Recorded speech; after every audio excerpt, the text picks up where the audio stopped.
I bumped into her on the aeroplane and she was furious to see me. And she came up to where I was sitting and she screamed in my face, demanding to know why I was there. It was like the old Jordan had come back. And so we landed and she came over to me and she said, "Oh, I'm so sorry for how I spoke to you." She said, "I'm just so sad. I'm so sad about Pete. I don't know what I've done. I don't know what I'm going to do." It's the third series of I'm a Celebrity, and Peter Andre has been announced for the show. And he obviously was famous for Mysterious Girl way back in the 90s. He'd gone away. He had this kind of 1-2 hits, didn't he? And he'd come back. And it was a great signing for I'm a Celeb. But then, of course, also in the jungle with him was Jordan, the glamour model, whose real name was Katie Price, but she was always known as Jordan. So they met on I'm a Celebrity in 2004, fell in love in front of the cameras. Everyone was loving them. I mean, the viewing figures for that series were insane. I always thought it was like, this must be a setup. This must be a showman's. There's no way that, isn't it convenient that these two people have come into the jungle and they've got together? And they just became this love story that the nation fell in love with.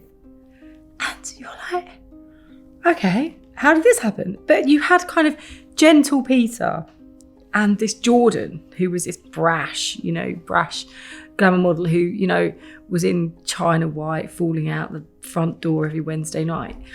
But then she meets wholesome Peter and Katie Price is born. She's no longer Jordan. She wants to be called Katie. And he's besotted. She's besotted and they get married. It was a massive overhaul of her brand. So Katie, obviously her background was as a page 3 girl, and she had a manager called Dave Reed, who's I don't think he'll mind me saying this, whose nickname in the industry is Dirty Dave Reed. And he kind of made Jordan. He created Jordan. He made a lot of money out of creating Jordan. So Katie goes in the jungle, she meets Pete, and then she dumps Dave Reed, and instead she's taken on by Peter Andre's management, Can Management, Claire Powell at Can Management, and they rebrand her, and they rebrand them as a couple, Katie and Peter, and Katie and Peter became an extremely lucrative relationship, and Can made series of a reality show for ITV. They had their extortionate wedding at Highclere Castle. And it was kind of the wedding of the year. They were reality TV's it couple. We had watched them fall in love, we'd seen them have a baby, and now they were getting married. And what was so lovely about the whole thing was that Peter took in Harvey, Katie's son from her relationship with Dwight York, who is of course severely disabled. And Pete loved this boy like he was his own. But of course, they wanted more children. So firstborn was Junior, and then Princess Tiami, his little sister. And they were just this, like, they seemed really happy. And never was Katie's brand so wholesome, so kind of nice, and like this kind of mouthy woman had become quite kind and we always put it down to Peter's influence on her. I think he calmed her down. Claire Powell, the manager, she managed her. She didn't want her to go to nightclubs and fall out of them. She wanted her to be a mother, be a wife, and I think perhaps Katie got a little bit bored of that, and it all went wrong. They made no bones about the fact that this was a fly on the wall documentary and nothing was out of bounds. And that's the way Katie had operated. And Peter seemed to go along with that and be quite happy with it. And you cannot even begin to understand the money that they were earning. I mean, it was mad. I mean, they were very much in with the glossy magazine, the showbiz magazines, and they were getting paid. I mean, they got whatever they wanted. Copy approval for interviews, massive fees for interviews, and what ITV were paying them was just eye-watering. And so it worked. And Katie and Peter were probably, two of the most talked about people in the country for quite some years. 2 years later, in 2009, they had a very high-profile divorce in which Katie accused Peter of sleeping with his manager, Claire Powell. This was actually a false accusation, and Powell sued Katie for libel later on down the line, and Katie ended up apologising and paying damages. And Katie, as a result, seriously fell out with the management company Can, which Claire Powell headed up. And the pair have kind of been at war with each other ever since. So this bombshell came. I mean, it came out in a statement, I believe, and it was, oh my God, they're splitting up. And then you're like, whoa, Peter, like you're in for a ride now because she's not going to be Katie Price for much longer. So like put your tin hat on. Again, there was a sort of PR machine put into place to kind of, secure her or sort of protect her reputation. But she very quickly moved on to Alex Reid, who was a cage fighter. And it kind of, Katie couldn't be on her own. Katie couldn't be without Pete. Pete kind of slid off and sort of, his priority was his children. Katie just wanted another man. So at this point, there's all these rumours of affairs and Katie's misbehaving. And Pete being like, oh, golden child, golden boy Pete. So then we just watched, and ever since then, we've watched Katie Price's life spiral out of control to where we are today. So it's definitely fair to say that Katie and Peter have very different parenting styles. Peter's kind of seen it as his duty to protect his kids from the limelight and is very strict at home, which is believed to be kind of a direct response to Katie's perhaps more wild way of operating. I mean, apart from her high-profile relationship, she's also been in and out of court, missed several court dates for bankruptcy and dangerous driving. I mean, in 2021, she was banned for dangerous driving, and this year marks the end of a 6-year court battle which she's had for her bankruptcy. So they do have incredibly different parenting styles. So actually, like, more vicious than the divorce was Katie's fallout with Can management, Claire Powell, who Claire was the brains behind Pete's return to showbiz after his hit Mysterious Girl. She brought him back. I mean, she's done a great job of what she's done with him, but she brought him back. And Katie, obviously, Claire couldn't manage both. By the end of the marriage, Katie didn't have much time for Claire. I think the feeling was probably mutual. And so, of course, Claire is siding with Pete. Now, Claire's got exceptional connections in the newspaper industry. So, people were batting for Pete. Katie then hired her own PR. She hired her own PR, Alan Edwards, the outside organisation, who, again, very strong links within the industry. So you just had this almighty briefing war that went on for like 2 years. And it was anything either side could get about each other. We were seeing in the papers, but behind all of this was Harvey, who Pete was no longer allowed to see, and then we had Julia and Princess, these darling little children, whose parents. I mean, look, Pete, I think, dealt with it in a much more eloquent way than Katie did. Pete, we didn't really see Pete with other women. Katie just went out and just went on the rampage. And she turned into this not very nice person again. So Princess and Julia were really small when they broke up, right? Yeah, so they were 2 and 3. They're really close in age. And so, of course, they don't remember all of this, which is a good thing, right? I mean, so they didn't have to endure this horrific time. I'm sure they have their own memories, particularly of them, their mum and her chaotic life. So no, they don't. And this is something that Princess has spoken about now in her own documentary. No, so Pete went off and bought himself a house in Surrey. He met Dr. Emily, we call her Dr. Emily now, and who's a doctor, and quite a lot younger, but so lovely and kind and wholesome. And actually, like, she couldn't be more different to Katie Price, particularly the Katie Price that came towards the end of their marriage. And so what we now know well, we all knew it all along behind the scenes, but we were never allowed for legal reasons to write it. What we know is that Emily took those children in 2018 when the chaos became such to the point that they could no longer share. They used to split their time equally between their mum and dad, and it was just no longer tenable for them to live with Katie. So Emily would only have been in her mid to late 20s, and she took these children in, and she has helped Pete bring them up. And I think it's fair to say that they are both like really decent human beings.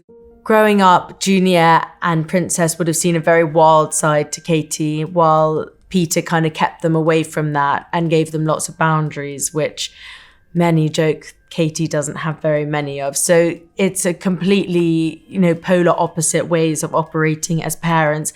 And that's always what's put them quite at loggerheads with one another. But in recent years, it's been Peter who's done the majority of the parenting. The thing about Katie and Peter, they fell in love in the jungle, but they could not be more different parents. So Pete wouldn't let the kids have boyfriends or girlfriends to stay over. You go and stay at Katie's, it's like all hell breaks loose. There's no rules. But Pete has had to really, really work hard to keep these children, not away from their mum, but perhaps her influence away from their mum. And he got to the point whereby Katie was then coming out and saying that they live with me and so even calm Pete, he's so calm, he lost it. So of course now we've got another huge showbiz fallout.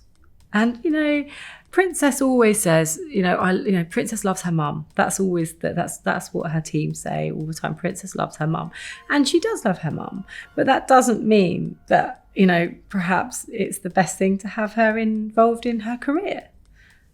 Junior was at a birthday party with a friend of mine who's got a daughter the same sort of age, and the daughter asked if she could have a picture with him, and he said a yes, and actually asked her if it would be okay if he could put his arm around her.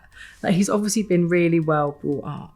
Fast forward to present day, and Princess is on the eve of turning 18, and ITV have commissioned a reality show about her life called The Princess Diaries. Princess was always kind of bound to end up a reality TV star, considering that both of her parents basically dominated the reality scene throughout the early noughties. Now, Can management have been managing Princess for the last 2 years or so. Pete wanted Claire to manage her. There was never any chance of Katie doing it. So, but Katie, of course, doesn't like this. And there's no way, given the bad blood between Katie and Claire, that Claire is going to allow Katie on this show. I mean, I'm also told that ITV didn't want Katie on there either. So there was just no way that Katie could be on this programme. But of course, she went mad about it. She had to come out and tell everybody how upset she was about this. So there was a birthday party. In one of the scenes in the show, there was Princess's 18th birthday party. Of course, Katie wasn't allowed to be there either. But there is just no way that, obviously, this is a feud between Katie and Claire that goes way back. And again, has reignited and reared its ugly head, while Princess is now trying to become a star herself. Princess's show kind of follows her from when she turned 17 to 18 and how she's becoming a celebrity and entering into the celebrity world like her mother did at her age. But it's very different from when Katie did it as then Page 3 model Jordan. It's much more sort of business meetings with GHD, the hair brand, red carpet appearances. The other day she was in Tatler magazine as, Britain's second best dressed teenager. I mean, it's a lot more sort of highbrow than what her mother was doing. So at one point in the show, she goes out and makes her first catwalk appearance in Ibiza. And 3 days later, Katie actually flies out to Ibiza on a different business trip, but they don't cross paths, which again goes to show that Katie is being kept at complete arm's length. But also her mum does feature in the show. So in the first episode, there's a WhatsApp voice note that you can hear Katie's voice. And she talks about her a lot. She does talk about her, but I think, again, this is what people keep telling me people in Princess Camp keep saying is that it's about Princess's home life, and she doesn't live with Katie. And also, Katie wants Princess to go on Love Island. That's not what Princess's trajectory is. So July, the feud really starts to ramp up and come into public consciousness, because that's actually when Princess turns 18. So she does this big cover shoot with OK magazine, which also happens to be the magazine that covered her parents' wedding back in the day.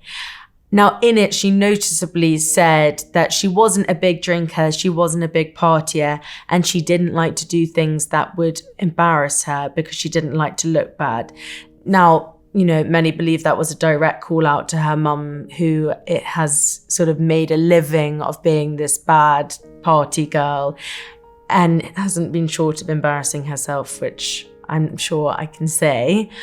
But yeah, so she did this cover shoot, and then Katie was noticeably absent from Princess's birthday dinner because that was going to be filmed by the ITV show and she wasn't allowed to be a part of it. Instead, Katie has this big blowout in Dubai, partying with the likes of Wayne Lineker and EastEnders actor Dean Gaffney, and she's sort of just fresh out the back of having a Brazilian butt lift. So she's kind of doing all of these wild, crazy things while Princess is having her, 18th birthday dinner. It's celebrated in front of ITV, in front of the cameras. She's trying to present herself as a businesswoman. Meanwhile, her mum is out in Dubai, doing all sorts of stuff. And, we're told that Princess really wasn't a fan of Katie doing that, and might have been in sort of direct reaction of not being included in her daughter's ITV show. Yeah, these kids would have to have stayed at the mucky mansion. Imagine what they must have thought. Oh God, we've got to go stay in this dirty house. And because Katie had the mucky mansion before they went to Pete full time. And I don't think we do at all. But Pete knows, and this is why Pete made the decision last week to put that statement out, because he could no longer sit in. He could see. Princess. This should have been the best week of Princess's life, and instead, her mother is overshadowing that. Right, because she needs to be at the centre of attention. And, this is a woman who went to Turkey for yet another cosmetic surgery procedure and set up the paparazzi to take pictures of her, which were then published on a website on the same day as Princess's show came out. What sort of mother does that? Also, when Katie is out there in Dubai, she makes quite an obvious public mistake, and she got her daughter's birthday wrong. So she wished Princess a happy birthday 2 days before her actual birthday.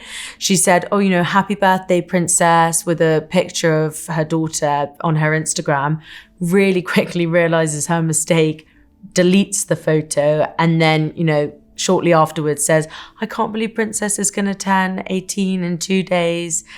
To get your daughter's birthday wrong, it's all getting quite messy at this point. And then we get to August. Katie has form for setting up pictures with the paparazzi. So of course the paparazzi are there to take pictures. Sometimes they come across things. Sometimes they have tips that people are going to be somewhere. Other times they are told by the person they are taking pictures of where they're going to be, when, and to take the pictures. In that instance, it's very usual that the person, the celebrity, takes a cut of the profits that those pictures make from whatever media organisation they're sold to. But also they will be well aware when those pictures are being published because they're involved in the process. So those pictures came out at 1:21 p.m. Now Katie has got a huge form for setting up her own pictures. When she was in the Priory, she had the paparazzi waiting outside for when she went to the shop. They weren't on the land, but they were on the road where they were allowed to be. Who does that? So this is a woman who's, a lot of her income over the years would have been from the paparazzi. So she's got good relationships with these people. She knows when these pictures are going out. So why do that on a day when your daughter has her show coming out? So all of these things have just irked Pete and Claire, who both want the best for Princess. And he just snapped. The situation then seriously starts to amp up in August when Katie makes a direct hit at the situation on her podcast and basically lets rip and starts ranting about the whole situation. On this podcast, Katie urges Peter to have peace talks and basically kind of weaponizes Princess and says that she's been unfairly dragged in to their ongoing feud. And that really, really upset Peter. And so he then issued a statement a couple of hours later, last Thursday, which read, "For 16 years, I have stayed silent in the face of repeated lies from my ex-wife and her family, out of respect for my children and loved ones. But staying silent has been incredibly frustrating. That ends today. The latest comments about my children's welfare and living arrangements compel me to set the record straight. For well-documented reasons and for their safety, Junior and Princess came into my care in 2018 and have remained with me until they reached adulthood. In 2019, the family court issued a legally binding order to enforce this arrangement. I have never made this public before out of respect for my children. Unfortunately, there are many more lies and baseless accusations I have yet to address. Those will now be dealt with in the coming months." There are lawyers involved. I don't know I don't know what action they're going to take at this juncture, but lawyers are around in the mix. So I think it's going to become quite embarrassing for Katie. And whatever we weren't allowed to know because the courts prevented us from knowing it, now the children are over 18 and it's kind of seems to be open season on that. So I think the truth about their childhood is probably going to become public soon. And I think that for Katie, I don't know where she goes after this, but what I do know is that those children are deeply worried about her. They're really concerned about her and her well-being, and they just want her to be okay. So again, all of this stuff is being dredged up again. And, because Katie couldn't keep her mouth shut.